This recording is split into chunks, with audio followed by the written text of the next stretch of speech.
दोस्तों, स्वर्ग जाने का असली हकदार कौन है और वह कौन सा पाप है जो मनुष्य को नरक जाने से नहीं रोक सकता। आज एक धार्मिक कथा के माध्यम से हम आपको बताएंगे कि पूजा पाठ, दान, धर्म आदि प्रकार के करोड़ों पुण्य करने के बाद भी मनुष्य नरक में क्यों जाता है और अत्यधिक पाप करने पर भी किस पुण्य के लिए मनुष्य को स्वर्ग की प्राप्ति होती है। तो चलिए शुरू करते हैं। दोस्तों, मध्य देश की बात है। एक ही समय पर 5 मनुष्यों की मृत्यु हो जाती है और वे सभी यमलोक में पहुंच जाते हैं। यमलोक का दृश्य देखकर वे भयभीत हो जाते हैं। विशालकाय आकार वाले यमराज सुवर्ण से बने सिंहासन पर विराजमान होते हैं। उनके पास चित्रगुप्त बैठे हैं, जिनके पास सभी प्राणियों का लेखा जोखा रखा हुआ है। यम के दूत प्राणियों को आगे धकेल रहे हैं। कुछ मनुष्य जोर जोर से विलाप कर रहे होते हैं तो कुछ मनुष्य अत्यंत प्रसन्न होकर चल रहे होते हैं। स्वर्ग के द्वार से सुंदर प्रकारा दिखाई पड़ रहा होता है तो वहीं नरक के द्वार से धधकती हुई अग्नि की ज्वालाएं दिखाई पड़ रही होती है। इस भयानक दृश्य को देखकर वे पांचों एक दूसरे से बात करने लगते हैं और अपने अपने पाप के विषय में चर्चा कर रहे होते।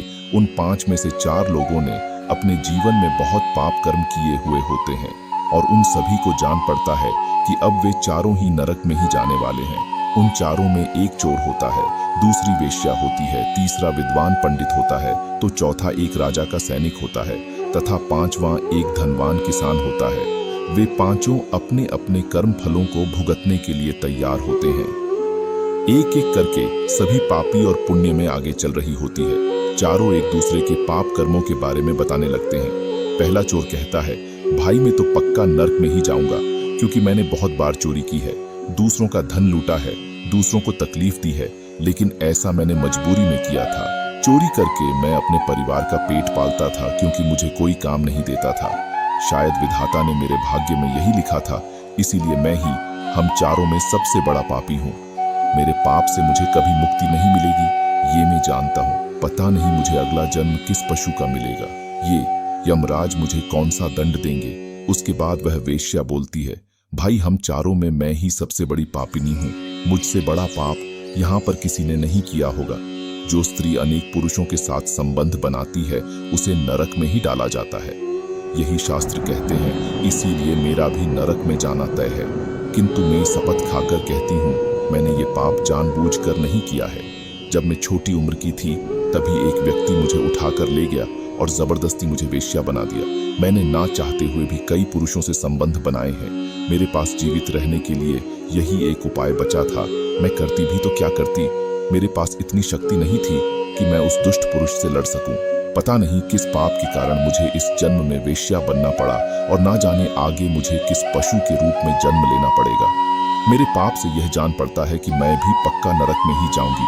उसके बाद वह सैनिक बोलने लगता है, भाई हम चारों में सबसे बड़ा पापी तो मैं ही हूँ। मैंने बहुत बड़े पाप किए हैं। मैं राजा का सिपाही था, इसीलिए मैं लोगों पर जोर जबरदस्ती करता था। मैंने कितनों के प्राण लिए हैं, ना जाने कितने मासूम लोगों को सताया है, ना जाने कितने निर्दोष लोगों को मेरे हाथ से दंड मिला है।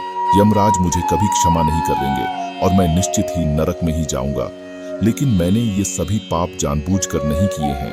अपने प्राणों के भय से और परिवार के पालन पोषण के लिए मुझे ये पाप करने पड़े हैं। हमारा राजा जो कहता था उसका पालन हमें करना पड़ता था। राजा के विरुद्ध भला कोई साधारण मनुष्य कैसे जा सकता है।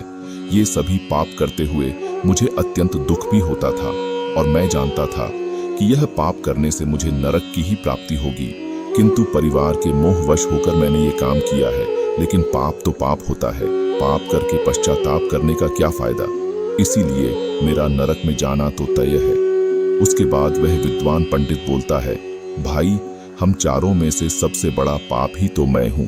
तुम लोगों ने जो पाप किए हैं वो जाने अनजाने में किए हैं या किसी ने तुमसे जबरदस्ती करवाए हैं या मजबूरी में किए हैं। किंतु मैं तो विद्वान था, मैं सब सत्य असत्य जानता था। मुझे सच और झूठ का ज्ञान था, लेकिन फिर भी मैंने धन के लोभवश ये पाप किए हैं। शास्त्र कहते हैं कि जो सब कुछ जानकर भी पाप करता है वह निश्चित ही नरक में गिरता है। मैंने अपने ज्ञान का दुरुपयोग किया है। मैंने अपने ज्ञान का उपयोग लोगों की सहायता के लिए नहीं बल्कि धन को कमाने के लिए किया है। मेरे घर की परिस्थिति अत्यंत गरीब थी। मेरे पिता भिक्षा मांगकर गुजारा करते थे, लेकिन मैंने अपने घर की गरीबी को दूर करने के लिए धन लेकर ध्यान देने की चेष्टा की है। शास्त्र कहते हैं जो विद्वान ब्राह्मण अपने ज्ञान का दुरुपयोग करता है उसे निश्चित ही नरक में जाना पड़ता है। मैंने लोगों को ज्ञान देने के बदले में उनसे धन लिया है, कभी किसी को मुफ्त में ज्ञान नहीं दिया। इसीलिए आप चारों में सबसे बड़ा पापी तो मैं ही हूँ और मुझे ही नरक में जाना पड़ेगा। उन चारों की बात सुनकर वह धनी किसान हंस पड़ा और बोलने लगा, तुम चारों तो इतने बड़े पापी हो कि तुम लोगों को नरक में जाना ही पड़ेगा। तुम लोगों ने घोर पाप किए हैं और इसीलिए यमराज तुम लोगों को कभी माफ नहीं करेंगे। यहाँ पर मौजूद मैं अकेला ही सबसे अधिक पुण्यवान हूँ। मैंने अपने जीवन में बहुत पूजा पाठ किया है, ब्राह्मणों को दान दक्षिणा दी है, मैंने मृत्यु से पूर्व गाय का दान भी किया है और अब मेरे सभी पुत्र पौत्र मेरी आत्मा की मुक्ति के लिए बड़े कार्यक्रम का आयोजन कर रहे हैं। वे मेरे लिए यज्ञ कर रहे हैं, इसीलिए मैं सबसे अधिक पुण्यवान हूँ। मेरी 3 पत्नियां और 10 पुत्र हैं। इतने लोग मेरी मुक्ति के लिए उपाय कर रहे हैं। और हाँ, मैंने अपने जीवन में कभी कोई पाप नहीं किया है और जाने अनजाने में किए भी होंगे तो मेरे पुत्रों के श्राद्ध आदि के कार्यों द्वारा मेरे पाप भी नष्ट हो जाएंगे। मैं नित्य देव पूजा करता था, मंदिर जाता था, द्वार पर आए अतिथियों को भोजन कराता था। इसीलिए मुझे पूरा विश्वास है कि यमराज मुझे नरक में नहीं डालेंगे और मुझे मोक्ष की प्राप्ति निश्चित ही होगी। फिर वे पांचों धीरे धीरे आगे बढ़ने लगते हैं और फिर जब उनका समय आता है तो उन पांचों के पाप और पुण्य के कमों का मूल्यांकन किया जाता है। सबसे पहले बारी आती है उस चोर की और फिर चित्रगुप्त उसका लेखा जोखा निकालते हैं। कुछ देर तक विचार करने के बाद उसके पाप पुण्य का हिसाब निकालते हैं। उसने मजबूरी में चोरी की थी, किंतु वह चोर दूसरों की भूख मिटाता था, गरीबों को दान करता था। उसने कभी किसी निर्दोष और गरीब व्यक्ति के घर चोरी नहीं की। उसके पुण्य कर्म उसके पाप से अधिक थे, इसीलिए वह स्वर्ग में गया। दूसरी जो वेश्या थी वह अपने मन से वेश्या नहीं थी, उसे जबरदस्ती डाला गया था और उस वेश्या ने केवल अपने शरीर को पीड़ा दी है, लेकिन बाकी कार्य तो उसने पुण्य के ही किए हैं। वह पशु पक्षियों को रोज दाना डालती थी, जानवरों की सेवा करती थी, इसीलिए उसका भी पुण्य पाप से बड़ा था। तीसरा वह सिपाही था जिसने राजा के हुक्म का पालन किया था, किंतु उसने भी बहुत पुण्य के काम किए हैं। उसने कई बेसहारा लोगों की मदद की है, इसीलिए वह भी स्वर्ग में ही गया है। और चौथा वह विद्वान ब्राह्मण था।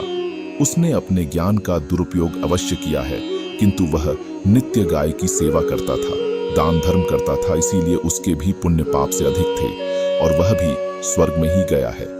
इतना सुनकर वह धनवान किसान बोलता है, हे धर्मराज, इन चारों ने जो भी पुण्य किए हैं वो तो मैंने भी किए हैं, बल्कि उनसे ज्यादा किए हैं। फिर भी मैंने ऐसा कौन सा पाप किया है जो मुझे नरक में भेजा जा रहा है?